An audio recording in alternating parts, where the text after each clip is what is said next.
Hi,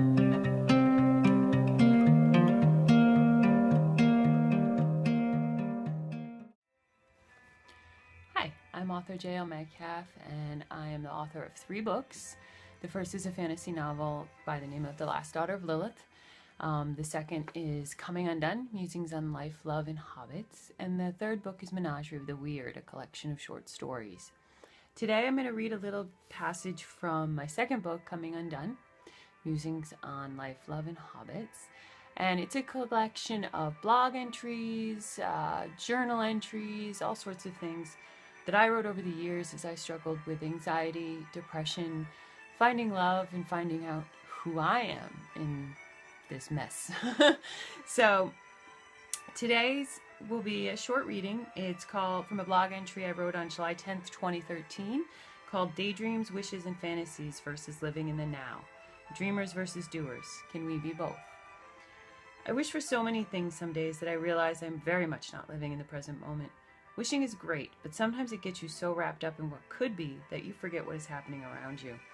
Some days it takes all my effort to not sit and stare out a window, fantasizing about traveling someplace new and exotic, making love with the man of my dreams, or even winning $1 million. Some days being in the reality of my life is just not as interesting as what I can make up in my head. This can be fun and dangerous. If we get too wrapped up in the what ifs, we forget about reality. We forget about the stuff around us, the love of our families and friends, the very simple yet complex gift that is our lives. There's no fantasy that can be better than the fact that we are here, now, on this earth, living our lives. Breathing, loving, crying, hurt. These emotions, these complex feelings are what make us so interesting and confusing. We humans are a crazy breed. We are full of hubris, and yet some of us try so very hard to give all we have. There is an opposite side to this as well. There are those people who don't succumb to bouts of daydreaming, who stay in their reality all the time. This seems somewhat sad to me, but then again, I'm a total daydreamer and cannot imagine being anything else. Because my daydreams and fantasies and wishes make me smile. Because some of them are far-fetched, but others are things that could possibly actually happen. I mean, I could possibly go to Europe one day and visit Ireland and England and so many other gorgeous places.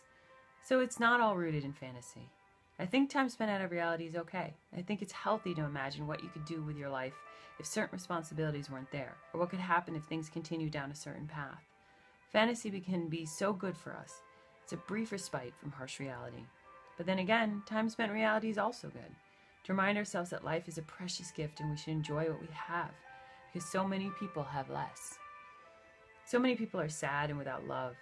That breaks my heart and makes me want to spread love wherever I can.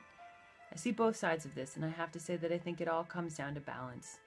Spend time in fantasy and spend time in reality. Anything in life is best done with balance.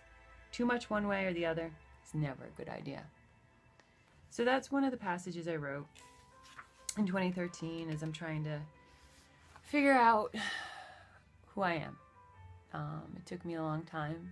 It took me a long time to find someone I love and who loves me for me. It took therapy. It took time and patience. And I urge you that if you're having anxiety, depression, loneliness, any of those universal feelings that we all have, to seek out a therapist, to seek out a friend, someone. Don't keep it all inside. Let it out. Let it see the light of day and let it go.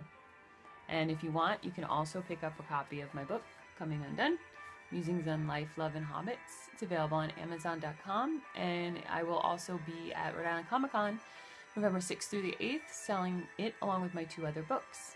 Hope to see you there. Bye.